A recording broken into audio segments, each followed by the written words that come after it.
Hello student, ठीक होंगे आप, उम्मीद है। क्लास 9th का लेक्चर नंबर 2 ये रिकॉर्ड में कर रहा हूँ। इससे पहले वाले लेक्चर में मैंने टाइप्स ऑफ क्वाड्रिलेटरल्स बताए थे, अबाउट ऑफ क्वाड्रिलेटरल्स बताए थे। आज मैं एक एक थ्योरम के बारे में बताऊंगा, ठीक है, कि थ्योरम क्या होती है, कौन सी थ्योरम कब लगाई जाएगी। तो शुरू करते हैं। एक पहले आपकी थ्योरम है, कह रहा है the sum of the 4 angles of quadrilateral is 360 degree.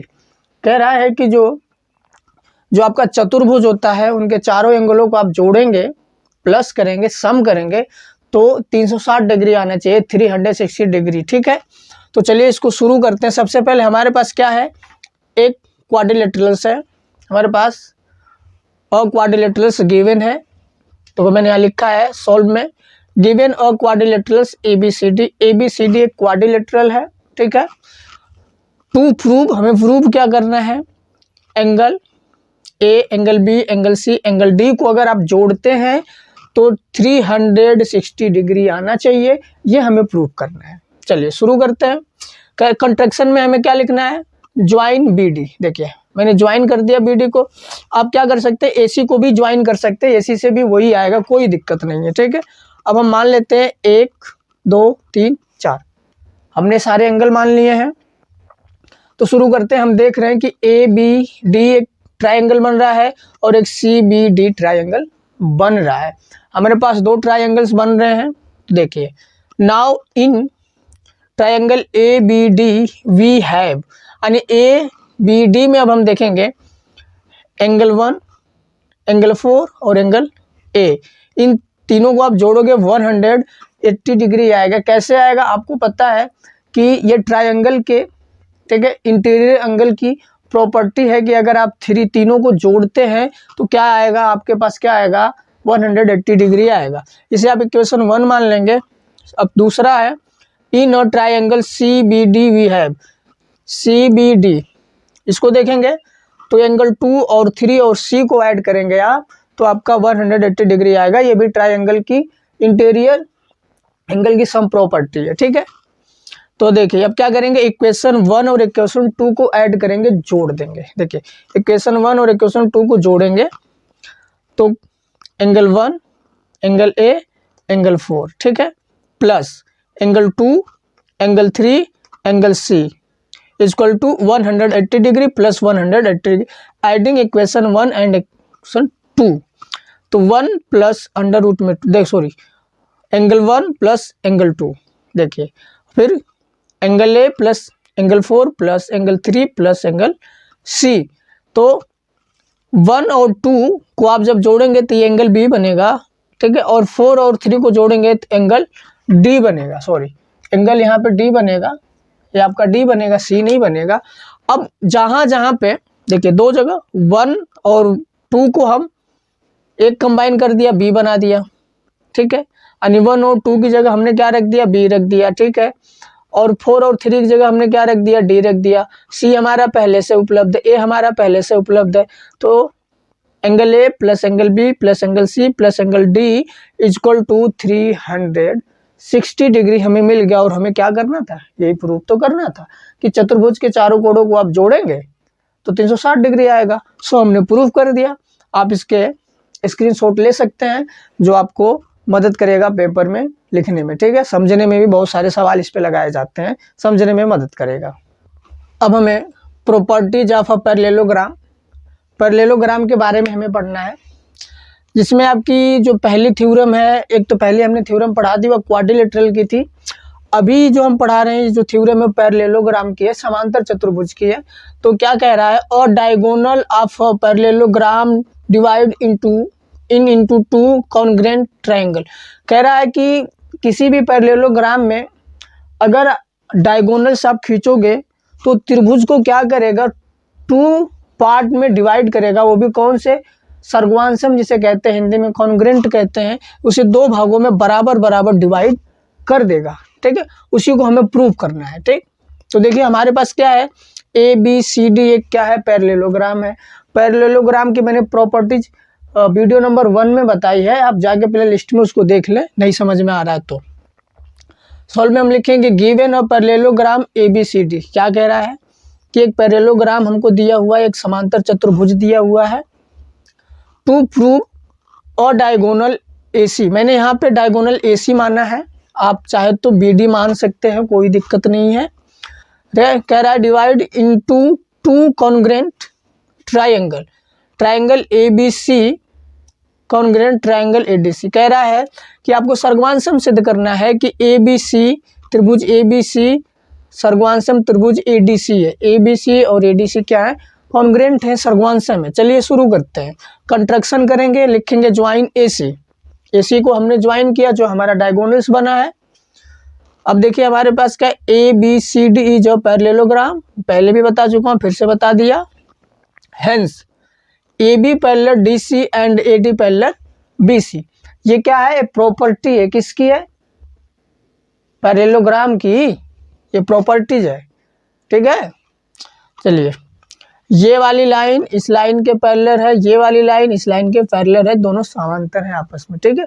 चलिए AB parallel DC and AC is a transversal, ठीक है। कह रहा है कि AB पैरेलल DC है, AC क्या है, ट्रांसवर्सल है, तिर्यक रेखा है जो इसको काट रही है। क्या रेखा है, intersect A and C, A और C पे क्या कर रही है, काट रही है, ठीक है। तो आप लोग चैप्टर नंबर 7 में यानी 7 में आपने पढ़ा होगा कि जब दो समांतर रेखाएं हों और उनको कोई तिर्यक रेखा काटे तो उसके एकांतर अंतःकोण क्या होते हैं, बराबर होते हैं।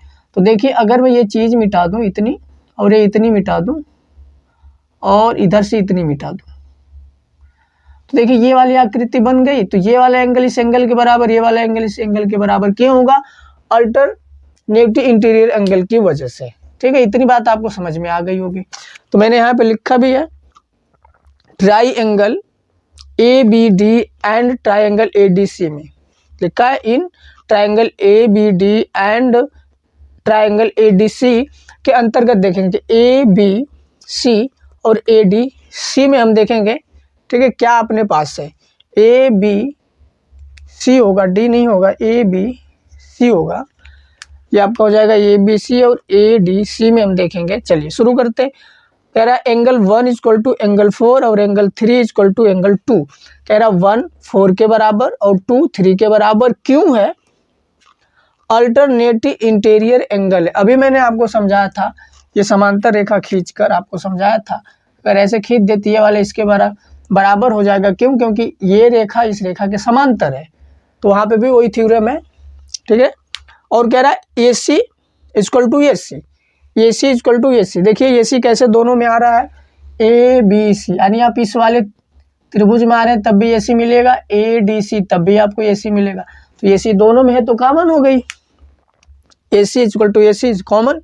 अब कह रहा है क्या होगा जब ऐसा होता है, तो क्या होता है, triangle ABC congruent triangle ADC by ASA। देखिए ASA कैसे होगा, देखिए जो बराबर भुजा है ना, देखिए ये बराबर और ये बराबर कोण है, तो बराबर कोणों के बीच में बराबर भुजा है, तो A प्रॉपर्टी लग जाएगी। यानी जब कोई भुजा दो बराबर कोणों के बीच में हो, जैसे यहाँ पे अगर कोई भुजा मान लो ये 60 है और ये 60 है और ये 5 है, और यहाँ पे भी कुछ ऐसा ही हो, ठीक है, जैसे मान लीजिए यहाँ पे और यहाँ पे ये 60 हो और ये 60 हो और ये 5 हो, तो आप देख रहे हैं कि जो बराबर कोण है उसके बीच की जो भुजा है ना वो बराबर है दोनों में।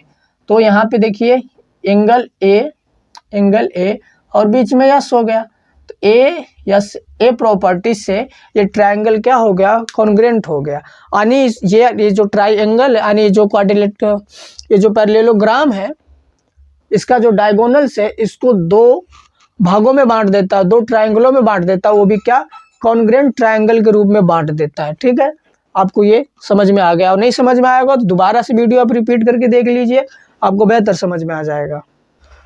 दूसरी थ्योरम है पैरेललोग्राम की, in parallelogram opposite side are equal. कह रहा है जो पैरेललोग्राम है उसके आमने सामने की भुजाएं क्या होती, इक्वल होती, बराबर होती, opposite side are equal in parallelogram. ठीक है, तो हमें क्या क्या दिया उसको लिख लेते हैं। पहले दिया क्या है, सोल्व में हम शुरू करेंगे। Given a parallelogram ABC, D. हमारे पास एक पैरेललोग्राम है, एक समांतर चतुर्भुज ABCD जिसका हमने नामकरण किया है, आप कुछ भी कर सकते हैं नामकरण। चलिए, AB parallel DC and AD parallel BC। कह रहा है AB समांतर है DC के और AD समांतर है BC के। ये पैरेलल है, AB parallel DC and AD parallel BC। ये क्यों है? ये प्रॉपर्टीज ऑफ पैरेललोग्राम, ठीक है। ये पैरेललोग्राम यानी चतुर्भुज के गुण होते हैं, ठीक है। चलिए, कंट्रक्शन में हमें प्रूफ क्या करना वो लिख लेते हैं। AB इक्वल टू DC और AD equal to BC। AB equal to DC और AD इक्वल टू BC, ये दो चीज़ें हमें प्रूफ करनी है कि ये दोनों, ये जो आपस में है ना, सामने आमने वाली, ये बराबर है। चलिए, कंट्रक्शन में क्या करना है, ज्वाइन AC को हमें ज्वाइन कर देना। अभी इससे पहले वाला जो हमने थ्योरम सेट किया वही थ्योरम है, बस लास्ट में एक 22 CPCT लगा देना, आंसर आ जाएगा। AB parallel DC and AC is transversal AC intersect A and C। कह रहा है कि AB और DC क्या है, आपस में पैरेलल है, तो AC उसको क्या कर रही है, काट रही है। ट्रांसवर्सल लाइन है, तिर्यक रेखा है जो A और C पे काट रही है, ठीक है। आपने चैप्टर नंबर 7 में पढ़ा है, वही थ्योरी यहाँ पे लग जाएगी। हाँ, एंगल 1 इक्वल टू एंगल 4। कह रहा 1 4 के बराबर, 2 3 के बराबर। क्यों है? अल्टरनेट इंटीरियर एंगल, अल्टरनेटिव भी कह सकते हैं, अल्टरनेट भी कह सकते हैं, alternative interior angle. AC equal to AC common है। कह रहा है AC equal to AC common है triangle ABC and triangle ADC में। क्या देखिए यहाँ पर साफ साफ लिखा है, in triangle ABC and triangle ADC में क्या है, AC क्या हो जाएगी, कॉमन हो जाएगी, जो दोनों पार्टों में पाई जा रही है, दोनों त्रिभुजों में पाई जा रही है। तो triangle ABC congruent triangle ADC by ASA, ठीक है। तो AB इक्वल टू DC और AD equal to BC। AB equal to DC और AD equal to BC equal हो गए। क्यों होंगे? बाई CPCT से। कह रहा है जब भी कोई सर्वांशन त्रिभुज हो जाता है तो उसके जितने भी संगत भाग बराबर होते हैं वो सारे के सारे क्या हो जाते हैं, इक्वल हो जाते हैं, ठीक है। इसलिए क्या, इसका अपोजिट देखिए, जो सारे के सारे देखिए, ये वाली भुजा इस भुजा के, ये वाली भुजा इस भुजा के बराबर हो जाएगी, इसमें कोई दो राह नहीं। क्यों हो जाएगी? देखिए हमारे पास बचता क्या, ये वाला एंगल, ये वाला एंगल, तो ये भुजा इस भुजा के बराबर जाएगी, ये भुजा इस भुजा के बराबर जाएगी। तो हमारे पास ये जो प्रूफ करना था सो हमने प्रूफ कर दिया है, ठीक है। और इस प्रूफ के बाद अगर आपको वीडियो अच्छी लगी हो तो लाइक शेयर सब्सक्राइब कमेंट कर दीजिएगा, ठीक है।